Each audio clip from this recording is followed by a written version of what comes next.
Hello my friends, it's the Game Boy Geek here, and today you'll be a leader of Factory 42, where you'll be managing workers and commissars to overcome bureaucracy and ensure production goals are met in order to fulfill government needs and desires. Life in a dwarven community can be as harsh as each factory line has quarters to meet.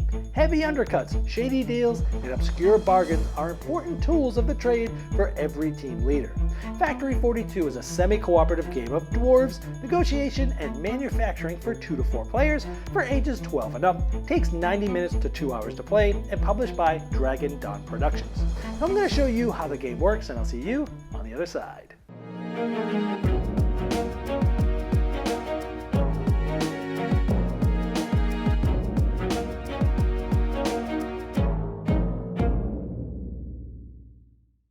This is a Kickstarter preview, so all the art and components you see here are rough prototypes. You're going to want to check the Kickstarter link in the description of this video to see all the final art and components. Factory 42 is a worker placement game for 2 to 4 players. It has semi-cooperative aspects and some resource management, and you're trying to have the most points in the end alone to win. Now, over the course of the game, you're going to be mainly getting points by gathering different resources and doing certain things with them. And there's different types: materials, metals, food, and specials, and you'll see the specific types here. Now, one thing that I want to point out in this prototype is that there's supposed to be 3 different sizes of cubes. Sort of the large ones are gold and marble and beer, for example. And the second largest would be sort of the copper, the mushroom, and the wood, and the smallest ones would be these ones. But in this prototype, they're not quite as different sizes as they need to be, but I just want to point out that they will be different sizes.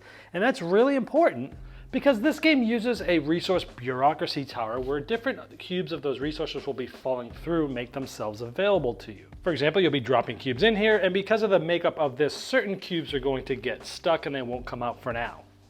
Now again, this is just a rough prototype of what the tower will look like. It will look more like this, but again, check the Kickstarter link to see all the final components. And I mentioned that the main way you'll be getting points is doing things with resources, and one of the main things you'll be doing is trying to fulfill these different government orders that come out at the beginning of each round. Now, as I mentioned, the game lasts 6 rounds, but each round has 4 phases. The first is sort of setting up, and you'll do things like put a new event card out, and these will do different things like adding or maybe doing different things to the resources in the common pool, which is at the bottom of that tower I showed you, and then doing some certain things that affect the way the rounds play. I'm not going to go into these in detail because they won't make much sense to you at this point.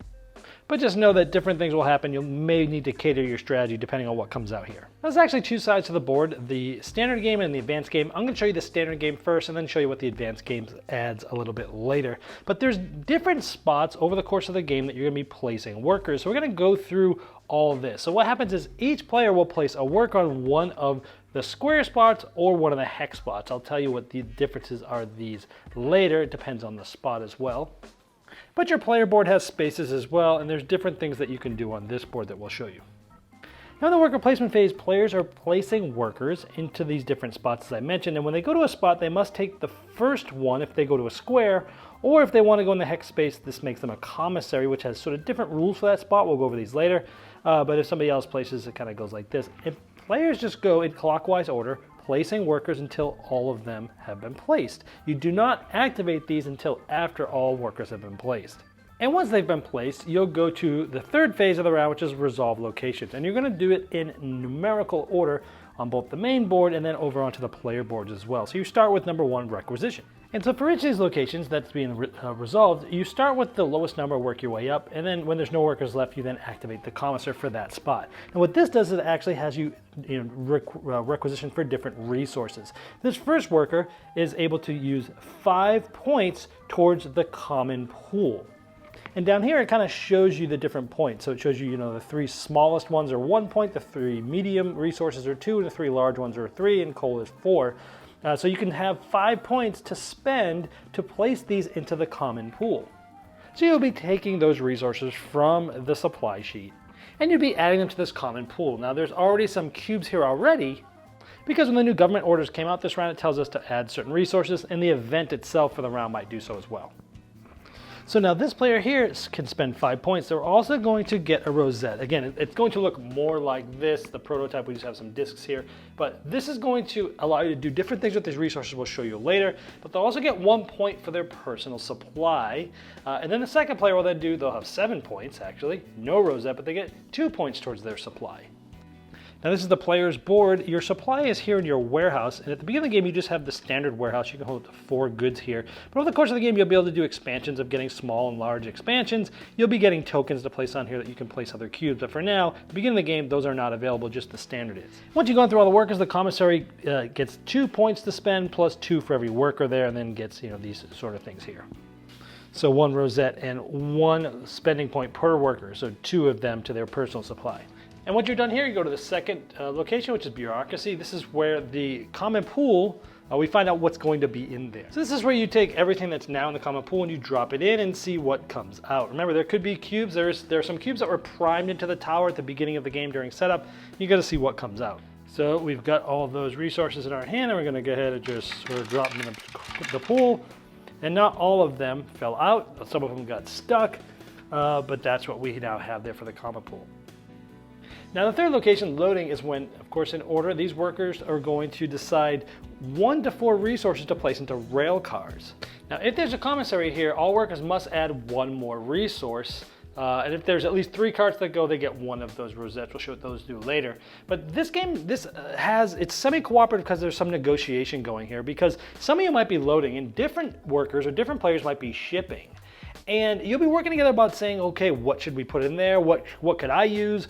If I put this in here, will you ship this? Where are you going to ship it to? And things like that. So there's lots of deals that can be made, future promises, and you do this and I do that. There's no like trading directly, but there's some ways to sort of mess with people and sort of, create alliances with people. Like this one has to add 1 more, so it's like, well, which one do you want and what will you do for me later and things like that. And there's other players I don't even hear that might say, hey, you know what? I'm going to be shipping later. Why don't you put this extra resource in there too, and I'll, make sure that rail car goes to you, for example. Now those rail cars, once they're full by what we just talked about, they'll get an order from 1 to 2 all the way back for how many workers were there. Then we go to spiking. Now here, players are going to be able to add into the spiking bag different resources that might come out and be able to be added to the rail cars. Now if there's a commissar there, they first get to add 4 resources from the supply into the bag. So then this worker is going to draw 3 plus 1 for each worker, so 4 from that spiking bag, and they are going to be able to place these on rail cars if they have room on it, and each one can hold 6 resources.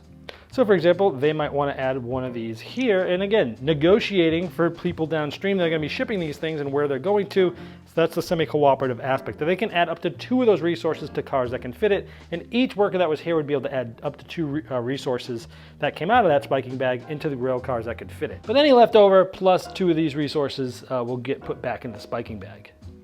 Now here you're going to see shipping, where each worker must ship 1 of the 2 carts at the bottom here in spaces 1 and 2 in this order. So normally, let's not talk about the commissary yet, but normally they would ship 1 of these 2, and once it's gone, all the carts would ship down. If there were more, they'd come down and fill in here, so the choices will change. Now again, where they can ship them to is to any player's board, and this becomes, again, part of that sort of semi-cooperative negotiating, where this player that was shipping might have gotten somebody else to add stuff that they wanted to, and they said, well, you're going to ship this to me? Sure, but then they might go back on their word and ship it to somebody else or ship it to themselves. Now, if there's a commissar here, they can assign 1 of these workers to ship both of those rail cars. Now, those rail cars, when they go to a player's board, are going to go to 1 of the 2 docks that are open on their player board. Now, we'll talk about the ramifications of where you put this a little bit later. Now I'm going to go to Steam generation, where there's a Steam tracker here that goes up, and you're going to burn all the burnable resources that are still in the common pool. Now the resources that can be burnt are listed here, and how much you go up in Steam for every one of those that are listed. Now if the Steam gets all the way to 15, there's a rupture and it goes back to 8, and it can never go more than 8 for the rest of this round. And Steam is a resource that you'll see will be used a little bit later. And if you have a worker here, you can burn additional resources from your own personal supply, and you get a rosette for doing so. We're still going to talk about what those do later. Now in the market, you're going to be able to trade from your own personal warehouse on your own board, and this card is different. It changes each round. And what you do is, from your own warehouse, you can trade certain things, and you basically can get a certain amount of power or purchasing points there, and you can get different things. Like for example, you could sell 1 of these and 1 of these to get 1 of these, for example. Now, if there's a commissar here, you must pay them 1 of those rosettes, we've been talking about these a little bit, to them to allow you to do a trade. If you don't have one, or you don't want to spend it, then you can't trade. Now, on your own player board, we go to research, and this is where you can do different things for your own player board, like build small expansions. And this would, again, give you 2 more spots in your warehouse, or a large expansion, which is 3. It costs certain resources and some steam, and this is the general steam that you use from the steam tracker on the main board. You can also buy a crane. This allows you to basically take from these rail cars and put to anywhere on your board. Gives you a little bit more flexibility, because each of these rail cars, as you'll see in just a moment, are only able to go in certain spots unless you get the crane. You can also buy yourself an incinerator, which allows you to essentially burn resources to generate private steam that you can spend, as opposed to spending the steam on the main board that might run out before you're able to use it. Now, if you had your worker here as a commissar, you get to trade 2 rosettes for either a point or a magic, and by being here, you get magic. Now, this is a resource we haven't talked about, but essentially it is a wild resource. It can even be used for steam. Then we come to Manufacturer 1. Now, this allows you to use goods that are in Dock 1, and or your warehouses that you have, in this case just the standard. Now again, if you have the crane, you could actually use either dock to do this, but you do this to essentially finish certain projects. Now here are the 4 projects. There's 1 for each player that's out there, but more than one player can do the same one, and there's 3 levels. You got a minimum, standard, and optimal.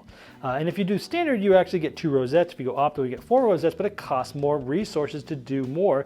And each of them costs steam as well, which again, you're using that steam that's on the main board. Unless you have the incinerator, you can burn resources to create your own private steam in order to do that. So when you do this, you essentially are able to complete the work order here. And you just place your worker there just to show that you had completed that one this round. Now this is important. We'll tell you what the ramifications of doing these versus not point-wise at the end of this round. Then you go to accounting. Each worker can do 2 of the following things. They can do the same thing twice. They could bribe the committee, essentially turning resources into points, or they can call in a favor, spending those rosettes for points. I talked to you about those earlier, or exploiting fame, discarding 2 for more points, or you could cheat, pay any 3 resources to get a point. So again, you're spending resources and or those rosettes to get points. Now, if there's a commissar here, you must give them a bribe of 1 resource in order to allow you to do this. Then you'd go to the Manufacturer 2, which is, again, building those projects, but only getting it from Dock 2 unless you have the crane. And just to point out, it actually shows you here where resources from here can go. It can go to here or here normally. Here can go to here. And you can move resources to the warehouse or to Manufacturing 2 anytime. And so here you could go to Research or the warehouse or Manufacturing 1 anytime from Dock 1. Then we go to the end of the round, operations, where these cards can return. If they're empty, you return them to the station, but you can also return non-empty cards. And again, this is part of negotiation where it's like, you know what, I'll return these, and the next time you could ship it to somewhere else and we'll do something for you. More room for negotiation. And you can also exchange cards from Dock 1 to Dock 2 with each other here as well. Now here, each player is going to get 2 points for each award that they completed. If you do it more than once, you don't get the points twice, but you get 2 points for each one you've completed. Then all players either lose 1 point or 2 rosettes, their choice, for each project that's uncompleted. But then it also gets a rosette for sort of a, it actually incentivizes people to go after that for next time, because the first person that does this will get that. Also, each hero of labor, whoever did the most, will get a rosette, and if it's tied, all players get it. Then you go to the next of the 6 rounds. Again, you replace one of these orders for each one that was completed, and of course, the one that was not completed will stay there. And you draw a new event, and different things would happen as well, like remove all of this, this resource from the common pool, and every worker in trading gets rosette instantly when placed. And once you get to the end of the 5th round, there'd be no card to make it for the 6th round. The 6th round event is here. The game ends after the round, and the counting costs a rosette for each worker. But then at the end of this round, it's the end of the game. And each 3 rosettes get you a point. Most resources get you a point. Most standard improvements get you a point. And these other ones are for the advanced game. And so whoever has the most points at the end is the winner. I want to show you a little bit about the advanced game. There's a new spot on the back side of the board here for the Inventor's Guild. And you pay steam to take one of the face-up invention cards, and these cards are new. And the cost is 1 steam for the first, 2 for the second, 3 for the third. Now what do these cards do? Well, they're going to enact certain abilities like gaining 2 resources, but they can only be done a certain amount of times. Like it can be done 4 times over the course of the game. You'll have tokens to count how many times you've used it, and at the end of the game it's going to give you points. But when you get these, they're sort of face down or in your hand, And in the research spot of the game, you actually need to spend these in order to research them and place them face up in front of you where you can actually enact the ability. So when you get these cards, you don't get to use these abilities until you first research them in the research spot of your player board and using those resources to do so. And then you can enact the abilities this many times. This one's infinite, for example, and it gets you a certain amount of points. Like this one, you may ship an additional cart now. Cool. Now once you've gotten those invention cards and you've researched them and they're face up, you can go here to operate them all, spending any steam that's needed on some of the cards. Now here there's an Elven Embassy, and when you go there you pay a roulette to draw 2 commission cards, and you get to choose one and discard the other, and you keep it face down until it's first manufactured. Now this shows you what the elves want. Again, you're only selecting one of these. Each of these can be done a certain amount of times, and you keep it secret until you do it for the first time. Now it'll tell you what resources you need and where they need to come from, and then you can see the reward there for that. Well, there you have Factory 42, and as I showed in the overview, you'll be managing workers, resources, and manipulating the other players. Now, if you'd like to see all the final art and components and all the different pledge levels available, you can click the link below me in the description of this video, and it will take you directly to the Kickstarter project page, and I'm sure the fine folks at Dragon Dawn Productions would love your support.